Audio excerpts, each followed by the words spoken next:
Hello, it is me, Althemia, and today we are playing My Dear Hatchet Man. This is a game that a lot of you guys have actually suggested me ever since I started playing these like indie visual novel-esque games. So, let's see what mischief we can get into today. My name is not Hunter. It is Althemia. Or Allie, if that is what you want to call me, or some people have called me. Female. Your gender is female. Is this okay? Yes, this is okay. I tend to run away from my problems. It's how I ended up here in the first place. This is suddenly loud.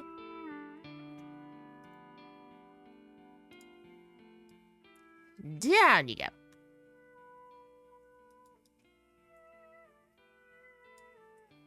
I don't know if there's voices, but we'll leave that there. Doomsbury, located somewhere in Massachusetts, with a small population of 30,000 people or so. It's known for being a college town where most young adults have taken over the streets and businesses.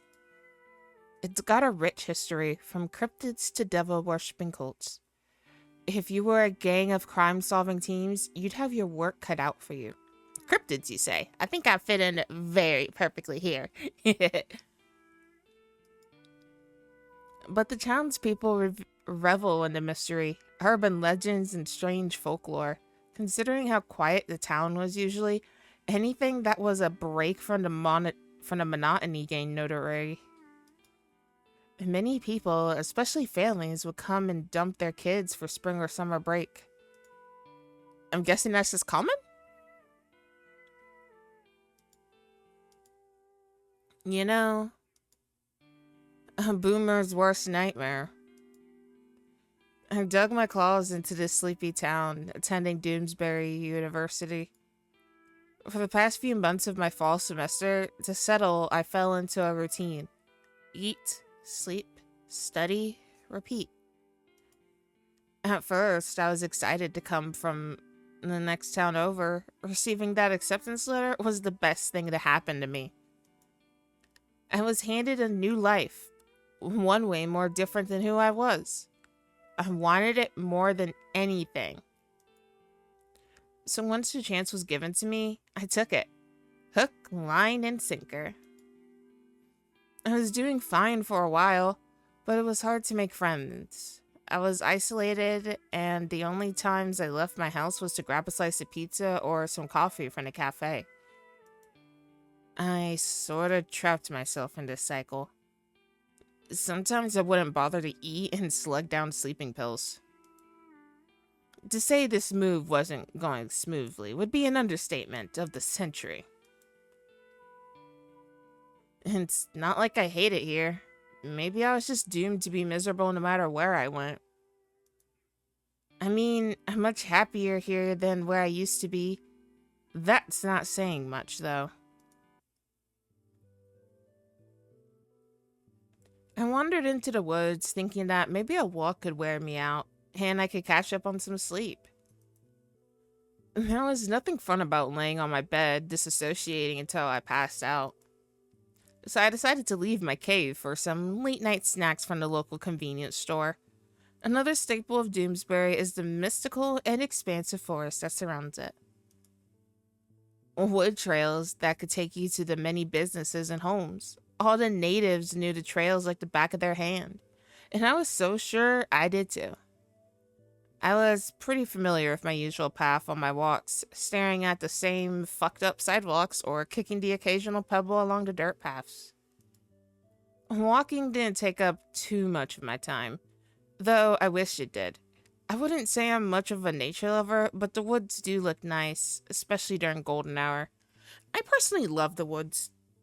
That's why, Althemia, in her lore, she tends to end up in wooded areas a lot.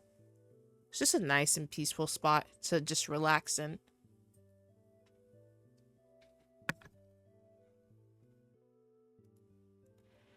Tonight, I decided to take a different path. I wanted to see what the woods could bring me.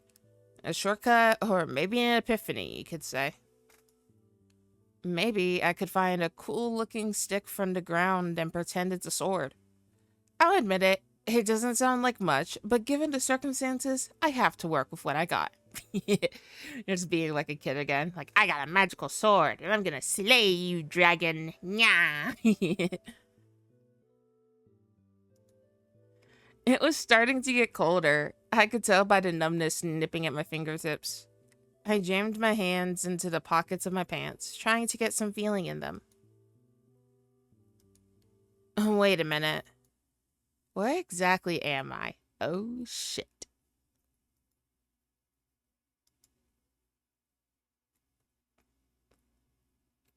Mother ape ass.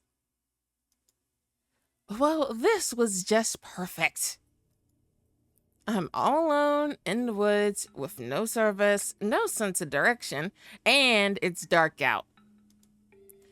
That's what I get for being adventurous. I'm an idiot. My eyes scanned around through the thick foliage of the trees. How long was I walking for? I couldn't have walked that far out, but it was too little too late for that now. The soles of my feet were aching. Begrudgingly, I sat on a large rock as a sort of makeshift seat to relax and collect my thoughts before I had a mental breakdown. I sighed, slightly grimacing from the cold, hard surface of the rock. I dropped my plastic bag of goodies onto the grass, my warm face crinkling from the frigid breeze. I don't know what to do. I can't believe I'm lost out here. That if I died, it could be weeks before my body was found. I sniffle, wiping away the small tears forming at the corners of my eyes. Aw. At least I have my snacks. My hand reaches down to rummage the bottom of the bag, feeling around for what I could get my hands on. I feel something wrapped in plastic and pull it out. I grabbed an off-brand healthy granola bar that was coated in chocolate and some caramel drizzle. Not exactly the most exciting choice, but fuck it. I need something to chew on. I struggled with the wrapping. It was getting in between me and my pseudo-healthy crunchy bar. And the deafening silence was disturbed by what seemed like the sound of a twig snapping. Please just be a bear. Please just be a bear. I'm dumb, so I would freeze. I'm gonna be real with y'all. I would freeze. I'd be like, bear? Bear. Yeah, sweet, freeze in place. My eyes frantically dart around, looking for an exit. I wanted to run far, far away from whatever was approaching. Calm down, Althemia. Maybe it was just an animal. Or maybe not. Fuck, I'm not ready to die. Howdy, stranger. Well, how are you? Gulp. I got a pair of glowing predatory eyes emerging from the floor of the forest. My heart was racing, and I could feel my blood running cold. I think he was getting closer to me. Attack what? Attack with what? My granola bar? You want me to throw my granola bar? What scream? What's screaming gonna do? I'm in the middle of the forest. I'm just gonna scream. I didn't have anything else I could do. I huddled myself, trying to desperately appear small, like some kind of scared animal. I'm not putting up a fight. I let out more of a yelp than a scream, out of sheer desperation. I threw a random snack. I still threw something at it. I threw a random snack from my bag at them. Is that all I could really muster? Nothing but a pathetic call for help. I shut my eyes, waiting for some sort of shock or a hit on the head, but... are you lost? I hear a concerned voice. Cautiously, I lowered my guard, taking a peek at who exactly was in front of me. I couldn't make out his features well, but his hair stuck every which way out of his head. He appeared to be holding something. A hatchet. Is something wrong? You look like you've seen a ghost. You are the ghost. And this guy seemed oblivious to the situation at play here. I was so stunned I couldn't even speak. My eyes were too focused on the hatchet he had resting across his shoulder. Just so casual-like. The guy tilts his head to the side, confused by my uneasiness. Oh, this. He held one of his hands up before letting the hatchet slip from his fingers onto the patch of grass beneath him, moving slowly to emphasize that he was harmless. He did all of this while putting up a friendly smile. Take it easy. I'm not gonna hurt you. Are you lost? Oh, yeah? What makes you think I can trust some guy with an axe in the middle of the forest? Like it's nothing. The stranger only replied to my question with a smile. It was only making me more nervous. Well, answer me. It's a hatchet. Huh? It's a hatchet, not an axe. I blink at him. Was he mocking me? Is this all just one big joke at me for him to laugh at? He was acting way too casual and didn't try to pull anything once. Was I overreacting? I didn't put down any of my defenses though, as I continued to eye him suspiciously. Are you gonna answer my question now? He continued to have that small, almost innocent smile plastered on his face. Kinda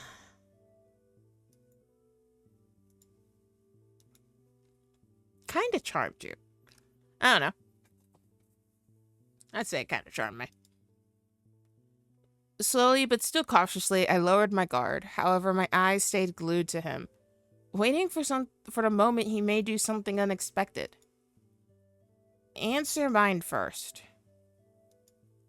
He let out a chuckle at my response. I noticed his movements weren't threatening and seemed to be casual.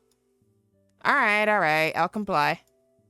He put his arms up and almost like he was trying to surrender and play off my interrogation. Would you rather be stuck in the woods then? No. No. Then you should trust me. I just noticed, are those stitches or I can't tell because of the art style. Are those stitches or bandages or what's going on there? And then you should trust me. Easier said than done.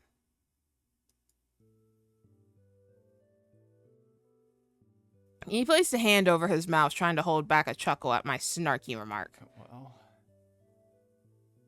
you got me there. But do you know how to navigate your way back?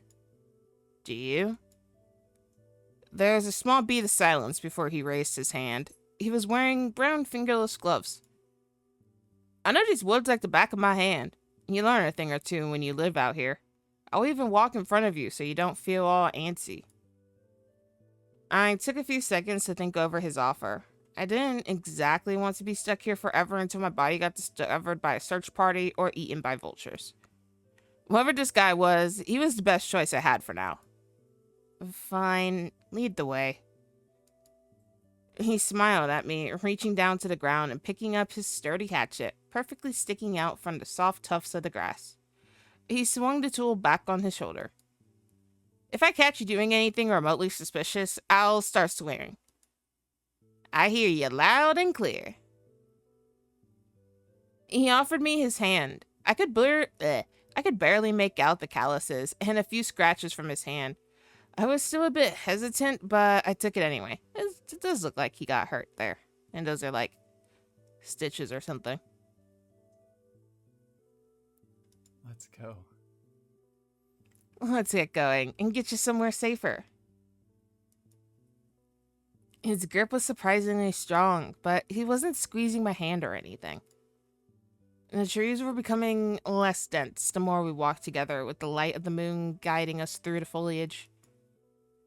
Now and again, he would give me a small glance, and in return, I got a better glimpse of his features.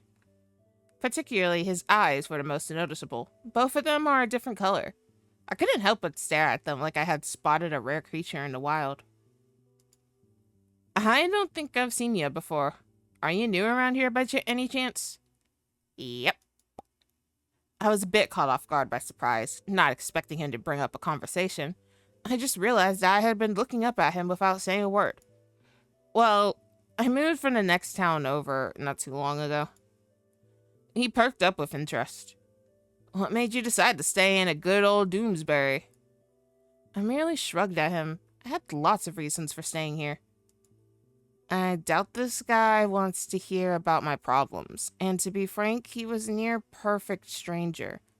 I won't spill my guts, but I'll tell him something.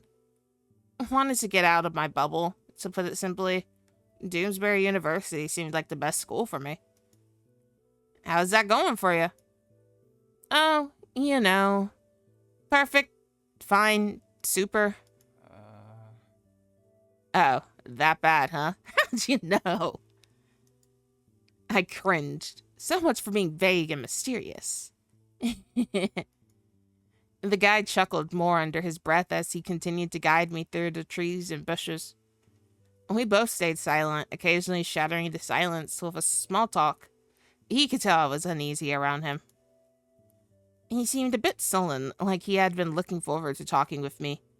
My short responses and constant fidgeting told him that I was still on my guard. Not that he blamed me. He was sure he'd be cautious of some dude with a hatchet, too. As we continued our trek, the tension we had before slowly dissipated, and I stopped being afraid of my own shadow. With time, the unkempt dirt path of the woods merges with the edge of the sidewalk. A sign of civilization! What a relief! I could practically kiss the ground right now. Looks like we finally made it. Oh my god, thank you! Jeez, I owe you one. I finally let go of his hand, stuffing mine into my pockets. Don't mention it, it wasn't an issue at all. I turned over to him, scratching the back of my neck and feeling the chills of the cold air tickling my skin. Listen, you didn't murder me, and that's all I could ask for. I should at least return the favor. And the guy didn't even give it a thought as he grinned ear to ear. Tomorrow, meet me back in the woods and we could get some more snacks from that place. He pointed to my plastic bag. Oh, sure. That? It wasn't until I looked down at the path at it that I saw a decently sized hole had torn its way. Only a few of my snacks had survived. It must have ripped around away. I groaned. Are you kidding me? That was my dinner. I'll get you some more stuff tomorrow. Deal?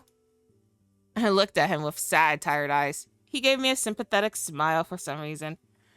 I trusted him. I don't know how else I could explain it. Deal.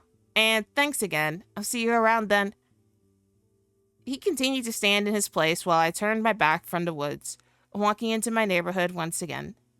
Stopping at the front door, I gave him one last wave. I couldn't tell from the distance, but he seemed to wave back. Bye-bye. I'm so tired. Hey, I know that. That's, Sunny Day Jack. Something's wrong with Sunny Day Jack. There we go. I haven't played that game yet, but, that is on my list of games to look into.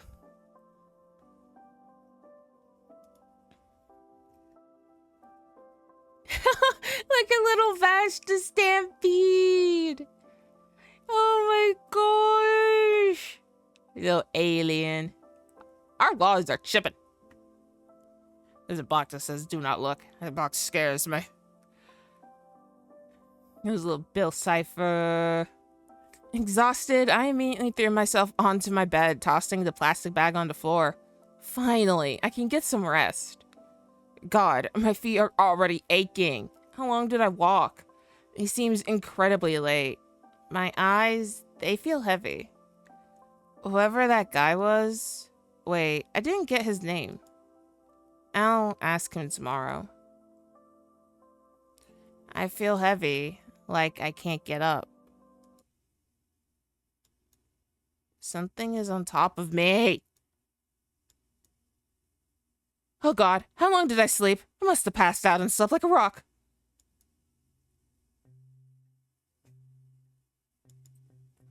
Last night. Oh yeah.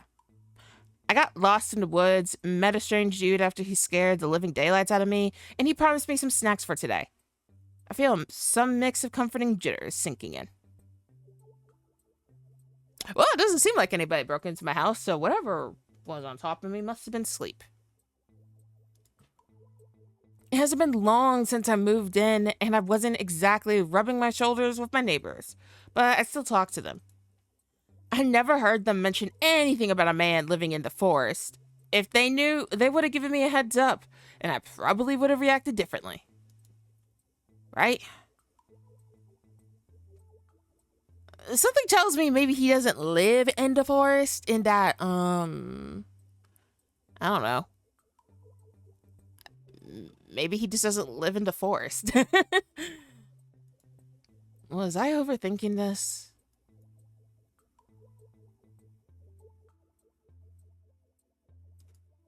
Probably. I should probably check my phone. I hit the button on the side, tapping my foot as I waited for it to light up. My home screen brightens as the notifications trickle onto it. An unknown number. Hey. Sorry to bother you. What chapter are we studying for Professor McCroy? This is Erica, by the way. Ah. Erica. Ah, yeah, she's a part of my English class. I think we exchanged phone numbers because our professors recommended it. Initially, I didn't plan to ask for anyone's number, especially since I didn't know anyone in that class. I barely even talked to them other than occasionally asking someone for a pencil. Erica was the one to approach me first. She wasn't talkative either, only answered my questions sometimes and gave snarky remarks on a whim. I didn't know much about her other than she'd be a constant center of attention with her outfits. She had a keen eye for fashion, and she would constantly amaze me with how she would walk into class. She'd breeze in effortlessly like a runway model.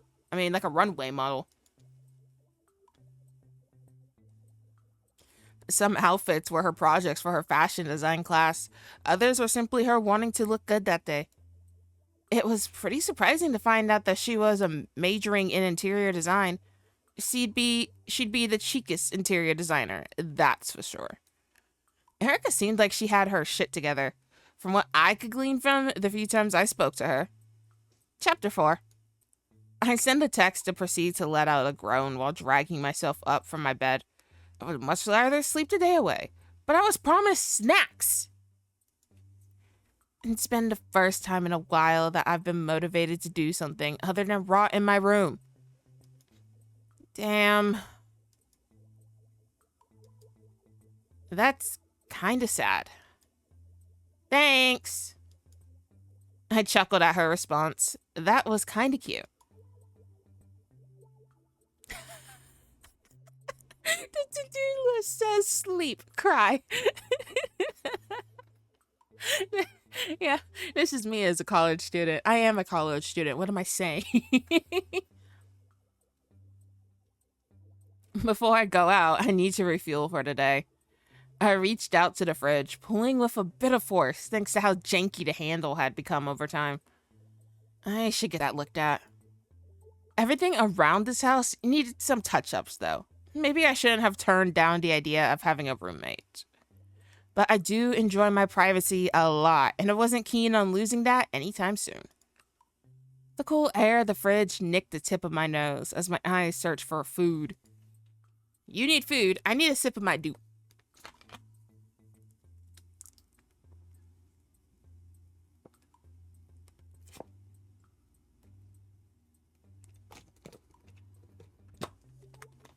I did not realize my mic was sensitive enough for you guys to hear me drinking. Whoops. Drinking ASMR, anybody?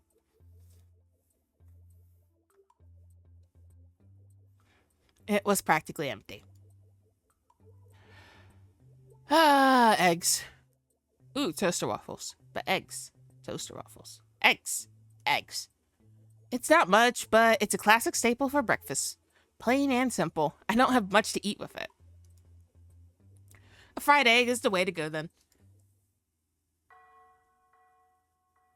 If you go down the woods today... What does it say?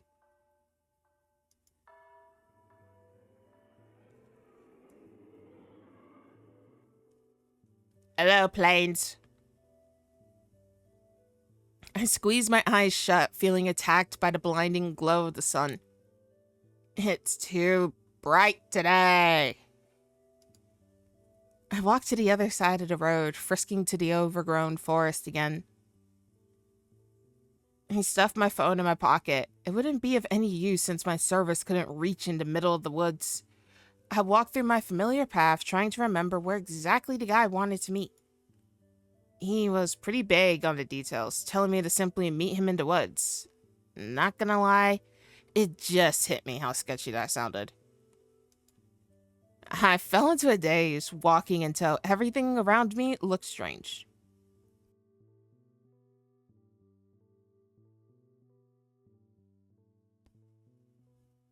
Drank my dew too fast, now I got hiccup burps.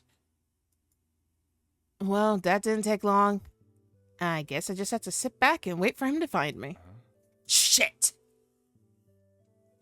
Oh, you actually came. Dude. Don't sneak up on me like that. I heard his voice again. It sounded almost in disbelief. I turn around to face him.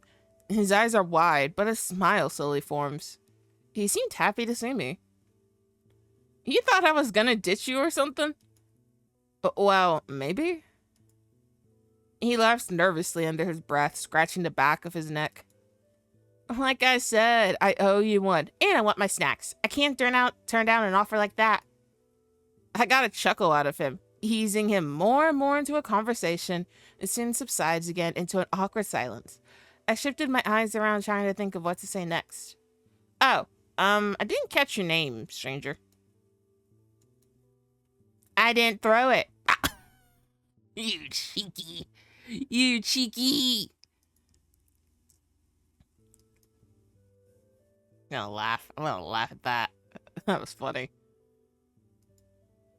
I couldn't help but laugh, trying my best to stifle it.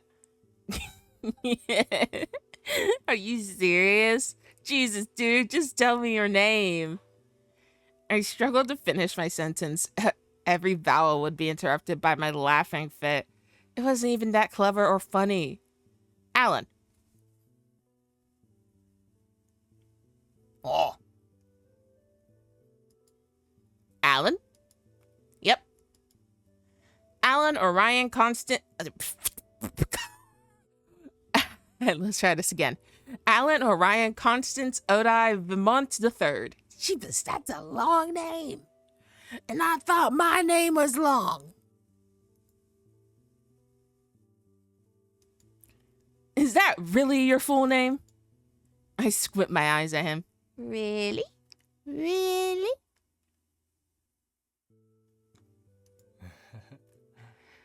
No, it's just Alan Orion. Wow, you're already lying to me. I can't believe you, Alan. I shot back at him in a snarky tone. Alan proceeds to place his arms behind his back, flashing his rather sharp teeth. Are you gonna tell me your name, Doe Eyes? Doe Eyes? He leans in, not too close for comfort, but enough that I could take a good look at his features. He had scars on both sides of his cheeks. They were small, and one looked like a marked X on his face. His shaggy hair had bleached tips on some ends, and then my eyes fall into his, staring directly at me like some new creature he discovered. Both of them are different in color. We noticed that yesterday. Yeah. I couldn't help but feel a chill run down my spine. It seemed creepy, but also familiar. I was staring at him again. Uh-oh, Althemia. Pleasure to meet you, Althemia. Wait, what was that? Did y'all see that? He did a sudden thing. Am I going crazy? Am I going crazy? Did you guys see that? I saw something. I know I saw you do something. You did something. I'm saving. A pleasure to meet you, Althemia. Ellen's hand reaches out to shake mine, and I gladly take it. So, about those snacks. I grinned mischievously as soon as he brought up the topic of snacks. That's exactly what I was here for. Oh, right. We should get some. There's this convenience store around. The food box, right? I go there from time to time. And I would assume you know your way out of the woods, right? Hopefully. Ellen chuckles, sensing my anxiety about being able to get out of the forest. You seem to get lost easily, huh? What would you do without me, Doe Eyes? He keeps calling me that, even after I told him my name. Guess that's my new name to him now.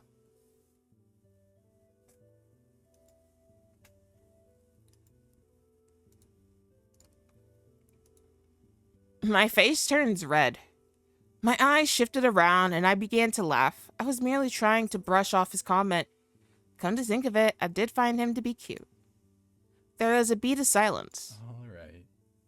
I'll lead the way. Cool. We both walked together, or more like I followed wherever Alan walked. On the occasion, he would stop and mutter to himself under his breath. I could have sworn I heard him counting the trees, pointing at them before smiling at me and beginning to walk again.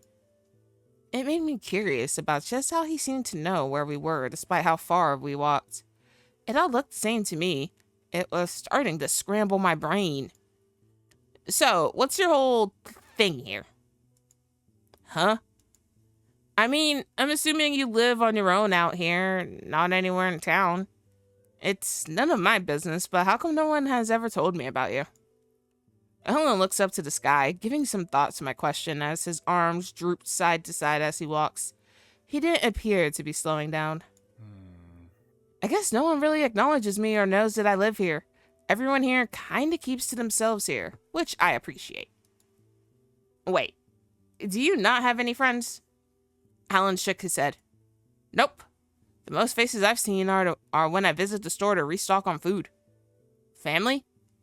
There was a small pause, but Alan didn't stop walking. I left them a long time ago. Oh. Dunno. I figured that I lived better by myself. Nobody bothers me. I don't bother them. So you're a hermit. Alan chuckled, scratching his cheek.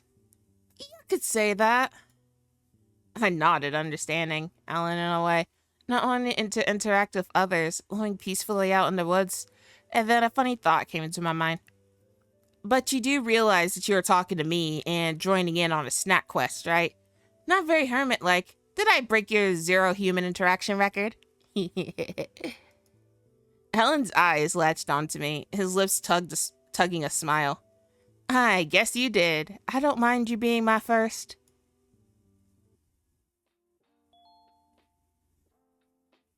It didn't take us long to get to the convenience store. I didn't think I minded the distance. Didn't know a conversation with someone I knew for less than 24 hours could be so distracting. The obnoxiously bright lights of the store pulls me out of the trance. There were a couple of people in the store, mostly older men getting cases of beer, or students getting a quick lunch. A worker mutters welcome as we step in, not bothering to look up from their phone. Well, pick anything you want. It's on me. I perked up as soon as he said that. My eyes scanned around every corner of the store, wondering what I could get.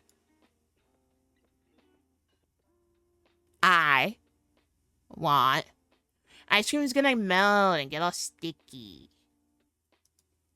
No, I wanted to. There we go. Let's upload sync. I'm not clicking that. I might break my saves. Ice cream, it gets sticky. Slushy. I quickly ran to the back of the store, grabbing myself a huge cup of frozen syrupy goodness. They were fairly cheap. I looked back and saw that Alan was also scavenging around for snacks. Both of us were smiling brightly like children running amok the aisles, not even bothering to get a basket for our collection. Alan instantly flashes a proud smile at me, holding his snacks securely. Got everything you need? Yeah, let's go. Yeah, I got a slushie. I got a slushie. I got a slushie. Alan dropped everything to the counter to pay, only to receive an eye roll from the cashier. They seemed like they just wanted to be done with their shift, to clock out and go home. We quickly leave the store after paying, bags filled with a bunch of goodies. I'm already getting hungry. He mumbles out loud as I enjoy my slushie. I expected him to reach for the bags and start rummaging through our snacks, but instead he unzips his jacket. He exposes a horde of chocolate bars. I blink confused. When did you get those? When they weren't looking. Alan pulled a chocolate bar out of his coat. His fingers fidget with the plastic wrap as he tears it open. You stole it? He then takes a bite, smiling proudly to himself. Yes. Yep, I said it was on me.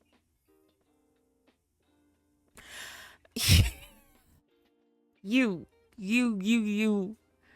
sneaky. Helen continues to munch on his chocolate, proceeding wordlessly to fish another one out. Boop. I got booped. He playfully nudges it on the tip of my nose, tantalizing me to partake in his stolen loot. I promise it'll taste better. I was a bit hesitant, but I did end up taking the chocolate and unwrapping it. It was just candy. What's going to be so special about it?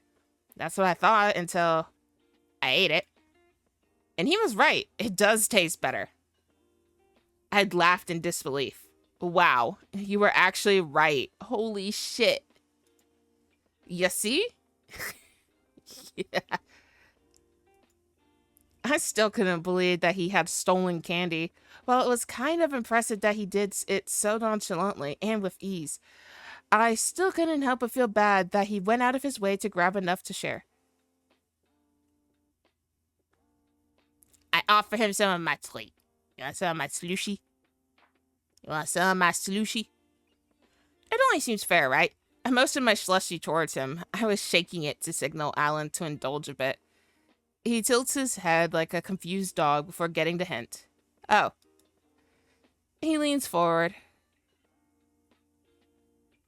I felt his hand He does have little sharp teeth.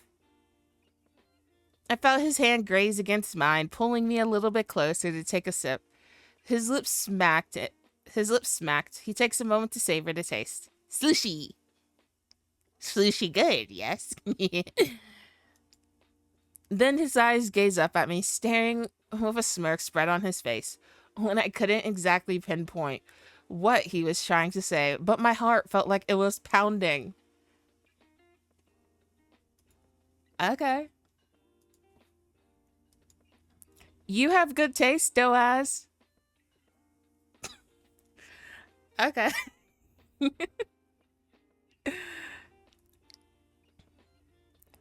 Helen then steps away, continuing to eat his forbidden chocolate. Hey! I call out before following him right on his tail. My sushi!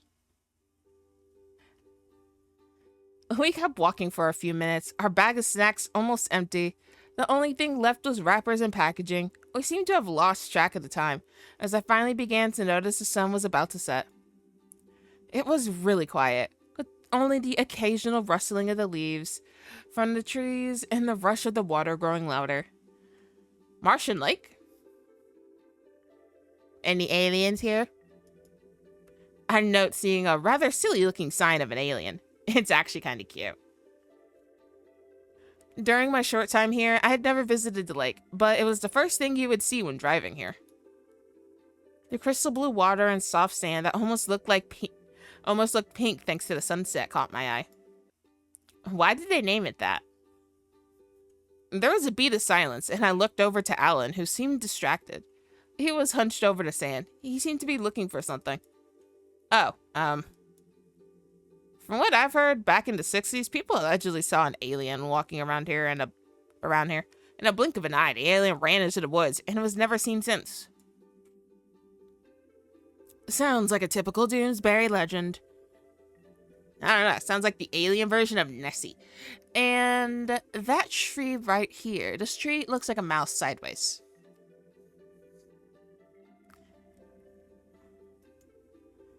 Do you believe the story? Alan stood up straight again, picking up a rock and observing it. He simply shrugged at my question. After living here, I would believe almost anything. Okay, what have you seen to make you say that? I want to hear stories. So you have seen some things. Gosh, you could say that. Helen tosses the stone up a couple of times in the air before flinging it across the lake. My eyes follow it, and to my astonishment, the stone skips across the water with accelerating speed, never stopping. I squinted my eyes the further and further it got until it was nothing more than a speck. Then it was gone. Helen let out a satisfied hum, and my mouth hung open in astonishment. I want to try. Search for a rock to throw. In a hurry, I began to look around for a decently sized stone. I pulled back my arm, rock in hand, as far as I could. With all my might, I threw it into water. I eagerly looked towards the water, only for the rock to disappear in the shallow waters. It didn't work. I pout. Oh.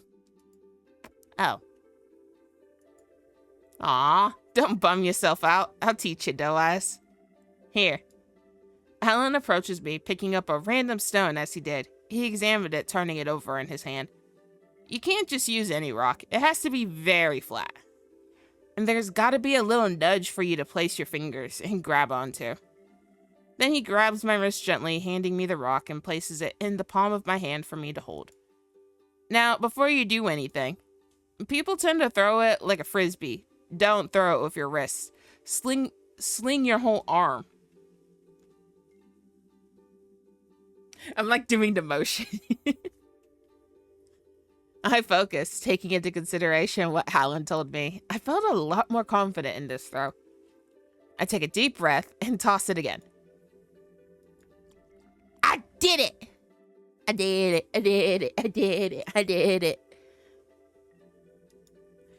It was a lot slower and didn't go as far as Alan, but still. I cheer and Alan gives me a thumbs up. Yay! We walked back to my place. The sun had already set with the moon and the stars taking its place. I stretched, bending and stretching my legs after all that walking. I had fun today. Did you now? I nodded to him, approaching my doorstep and leaving Alan behind. We should do something like that again. Alan's eyes widen. He appears to be quiet for a moment. Oh! Oh! He's so cute! Look at his eyes! They got little hearts! Oh, my stars! I turned my door handle, opening it slightly. See you around, Alan. Much like yesterday, as soon as I entered the house, it was as if my energy drained out of me. I didn't even bother to go upstairs to my bedroom. I fall onto my sofa face first. I'm just gonna sleep here. The sound of the TV slowly drowns out the sounds of my breathing. Soon, every single worry I had faded away.